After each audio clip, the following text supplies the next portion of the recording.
Et nous vous retrouvons après le journal pour la suite de cette émission. Nous prenons la direction du Sénégal.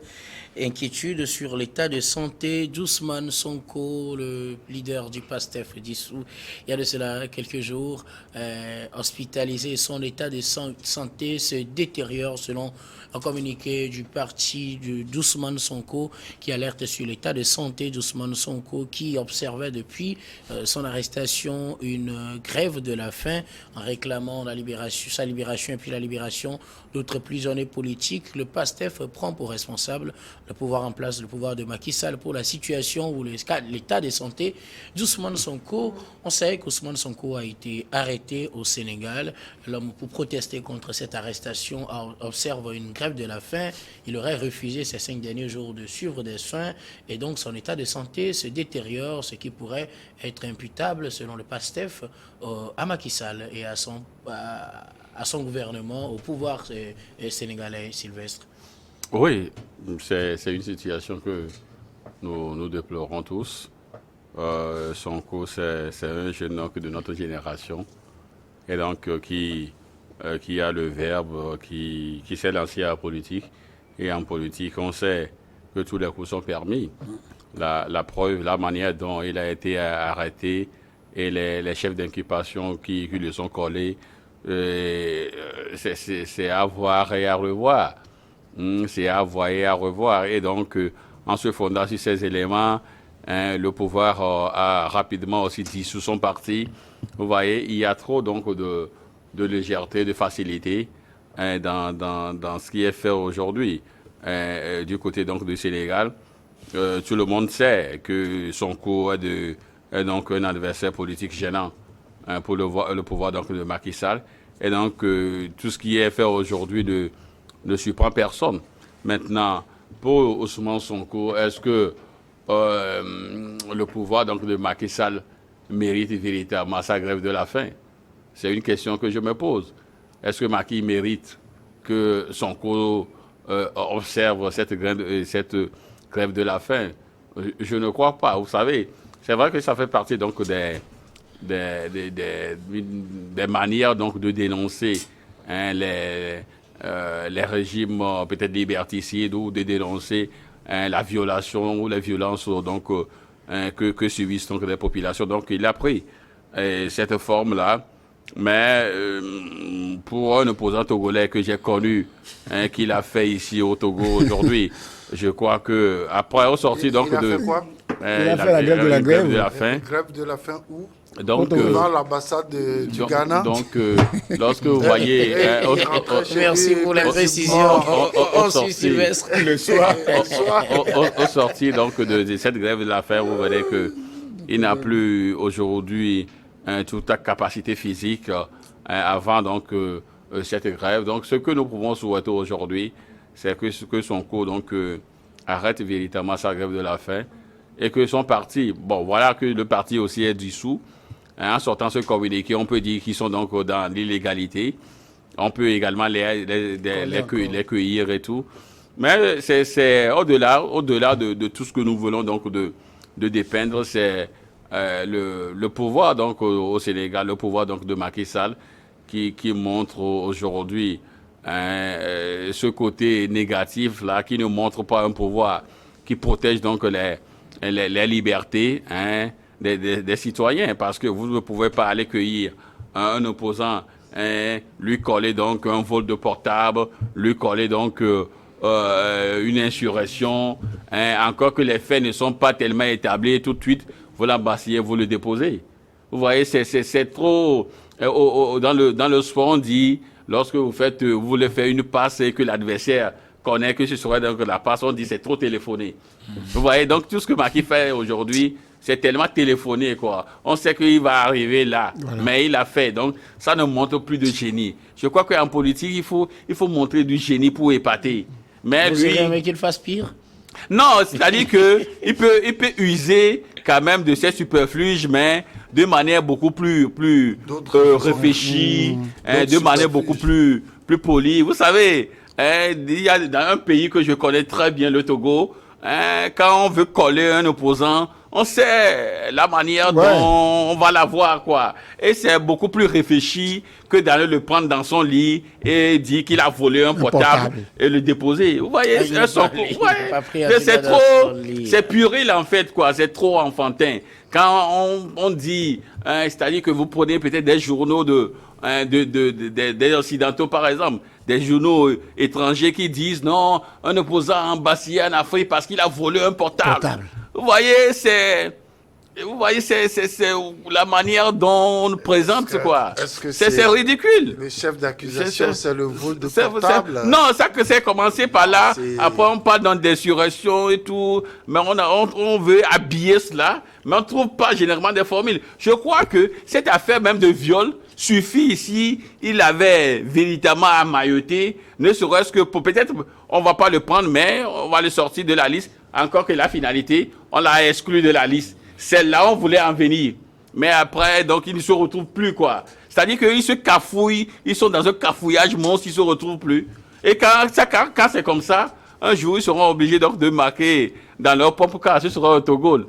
Et là, ça deviendra plus dangereux pour eux. Quoi qu'il en soit, l'état de santé d'Ousmane Sonko est toujours inquiétant, selon son parti, le PASTEF. Le PASTEF qui prendra pour responsable de cette situation si quelque chose advenait à Sonko. Le camp d'en face, c'est-à-dire Macky Sall et son équipe. Bon enfant, beau vivre réflexion. Ousmane Sonko, après sa grève de la faim et son hospitalisation, se retrouve aujourd'hui dans une situation critique. Ce n'est même pas après sa grève de la faim, c'est-à-dire qu'il continue. Ouais. Il continue, donc il est dans son rôle. Hein. Il voit que c'est ça qui est bon. Vous savez, comme Sylvestre le disait tout à l'heure, il y a plusieurs voies pour pouvoir se faire entendre. Et je vois que quand je lis beaucoup de choses, il a donné un exemple d'un opposant togolais que tout le monde a connu. Pour une grève de 24 heures de faim. Non, pas de 24 heures. Une grève de la faim. Non, c'est une grève qui a duré. Une grève de la faim et après, il est rentré chez lui le soir. Non, c'est des rumeurs. Je vois que... C'est des rumeurs. C'est sur ces trucs-là, quand vous voyez vos structures politiques, si vous voyez la structure politique en Afrique, il faut voir si la grève de faim que tu observes peut faire quelque chose à ton adversaire. Chez nous, en Afrique, habituellement, nous n'avons pas cette culture. Nous n'avons pas cette culture. Tu refuses de manger, ça fait ton problème. Et tu sais, l'adversaire va vouloir même que tu continues pour que tu te termines toi-même. Tout ce que Pasteur dit que... lui advenait, est-ce que moralement, quelqu'un ne porterait pas ce poids? Oui. Oui, le problème, c'est quoi? En politique, toute rue, tu ne vas pas savoir que tu vas porter le poids. C'est ça que... Nous n'avons pas cette culture-là. Quel que soit ce que le Pasteur dit aujourd'hui, qu'on tiendra responsable... comment l'appelle-t-on, Macky Sall, etc. Ben, c'est des fins qui seront lointains, pas aujourd'hui. Macky Sall, ce qu'il lui veut faire, il a déjà dit que c'est un peu enfantin parce qu'il a commencé, tout le monde, même les plus petits savent que c'est là où il va arriver. C'est ça qui n'est pas bien. Donc aujourd'hui, moi, c'est l'état de Sonko que j'avais tellement apprécié ici, mais qui est en train de n'avoir que lui seul les yeux pour pleurer parce qu'il a été d'une manière ou d'une autre écarté de toutes choses. Même les gens qui ont commis des crimes visibles, qui ont été incarcérés, ont été graciés. Et on leur a permis maintenant... Mais ça aussi, c'est discutable. Oui, je dis c'est discutable. Si Sonko avait accepté assister à cette réunion le jour-là, on verrait ça parce que le fait de bâcler ça aussi, la politique de Chesli n'a jamais aidé quelqu'un dans ce pays. C'est pourquoi je dis qu'il est en train d'avoir lui seul ses yeux pour pleurer. Tout ce que j'ai à dire, même s'il y a des membres du PASTEF qui, même ils sont dissous, mais ils sont là en personne physique, il faut qu'il aille le voir pour lui demander de cesser cette grève de faim pour qu'au moins que sa physique lui revienne. Pour que la vie continue. Mais quand il persiste, mais on ira au pire. Puisque aujourd'hui, soit c'est lui-même qui sait que, bon, je vais au bout, je peux perdre ma vie, et pour qu'on dise un jour pour que mon nom soit inscrit dans les livres d'or du Sénégal, que je ne crois pas que ce soit ça son objectif. Non, au fait, je dis que nous ne sommes pas dans les secrets des dieux. Vous comprenez? Aujourd'hui, et quand il voit que ça... Comment tu as la visite de tes médecins et tu refuses de te faire soigner. Parce que tu veux aller au bout. Quand tu vas au bout pour une grève de faim, mais ça ne va pas aller bien pour toi. Donc, il faut que Sonko revienne à de meilleurs sentiments. Il y a encore d'autres recours, d'autres possibilités pour se faire entendre que de faire ça. La plus forte raison qu'en Afrique, nous n'avons pas forcément cette culture pour savoir que la personne est mourante. Il faut qu'à cause de ça, vous voyez, il faut faire ceci. Nous n'avons pas cette culture. Donc, il faut qu'ils vivent d'abord pour qu'on continue la marche. C'est mieux. En tout cas, vivement qu'il n'aille pas au bout, comme vous le dites. Bon, à chacun d'interpréter son au bout aussi. Sylvestre, l'état de santé de... Toujours. Oui, l'état de santé. Eric, l'état de santé d'Ousmane Sonko inquiète tout le monde. Parce que, vous savez, quand le corps commence par subir un coup, il ne faut pas oublier que l'intellect aussi suit. Le mental, oui. Et donc, Ousmane Sonko, aujourd'hui, il pense qu'en faisant une grève de la faim, déjà il fait 17 jours, c'est beaucoup trop. Et donc, c'est une forme de pression sur le pouvoir en place pour qu'il soit libéré. Mais ce que le pouvoir dit, c'est la justice qui a demandé que Sonko aille en prison. Et donc, la justice. C'est à la justice. Mais c'est la justice qui a prononcé quand même. Décider de sa libération. Donc, on peut aller constater que son état de santé se dégrade.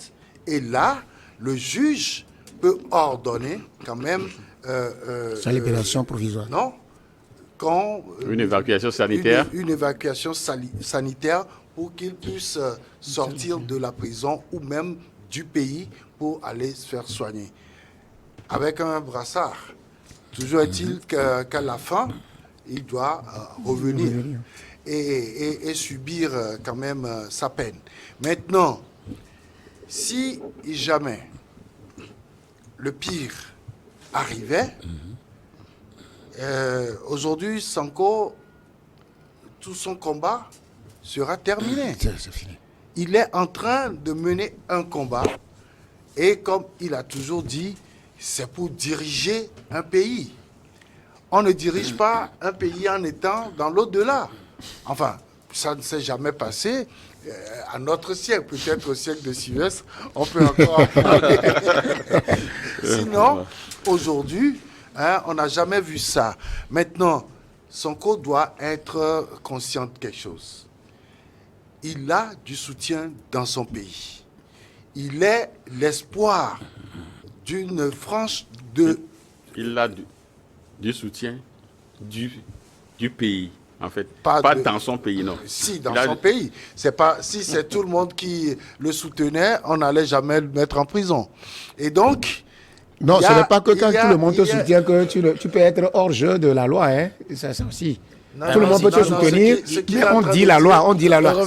C'est la loi qui l'a envoyé là-bas. Le temps est encore contre nous. Ce qu'il est en train de me dire, c'est que Sonko est soutenu par tout le pays.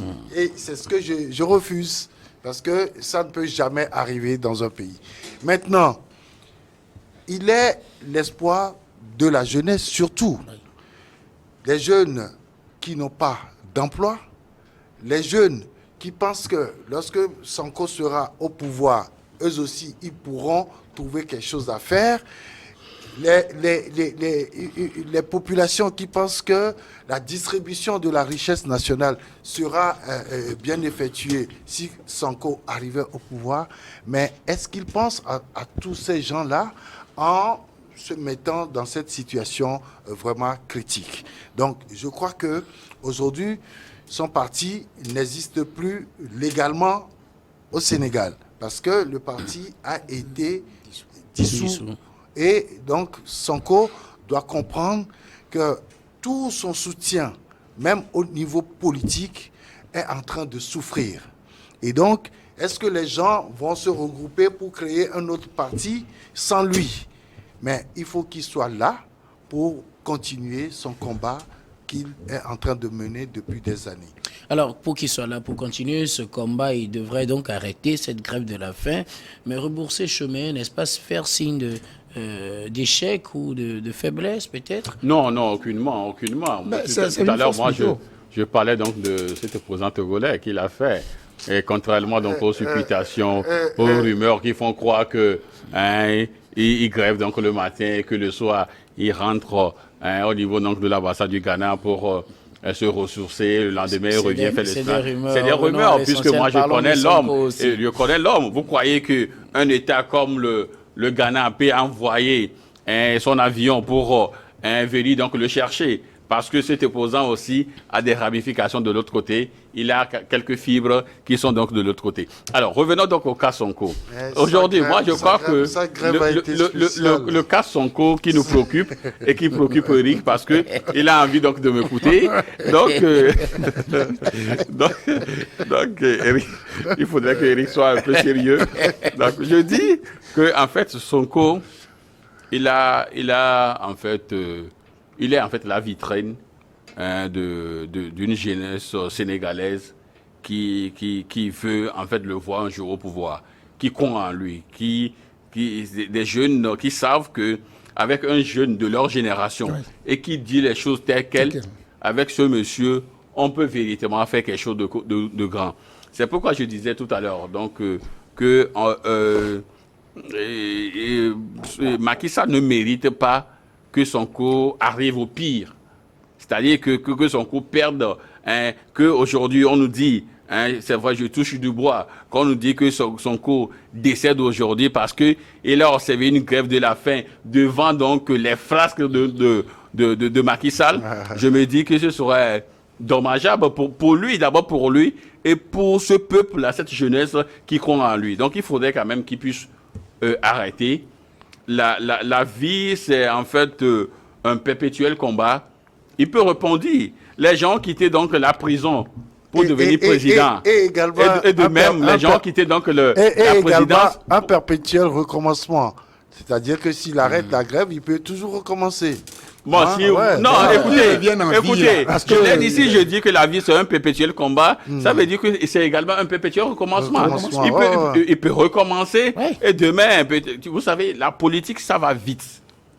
La politique, ça va vite. Sonko peut être là aujourd'hui, mais peut-être dans 2 semaines, Sonko peut être président. Vous savez que, non, on a vu des régimes tellement forts le matin que le soir, ce régime n'existe plus. Le cas de la Tunisie. C'est un jeune qui s'est immolé. Et tout l'empire l'a bâti pendant donc des décennies s'est écoulé. En politique, ça va vite. Donc c'est pourquoi je dis, il est encore dans la fleur de l'âge. Il peut encore rebondir. Il peut encore nourrir ses rêves-là. Donc de faire réjouir cette génération de jeunes Sénégalais qui croient en lui. Qu'il arrête ça. Et je crois qu'il fait face à la justice. Cette justice-là aussi, si vous voulez, on n'a pas le temps. Sinon, on devait quand même le dire. Des justices aux ordres, en fait. On n'a pas le temps.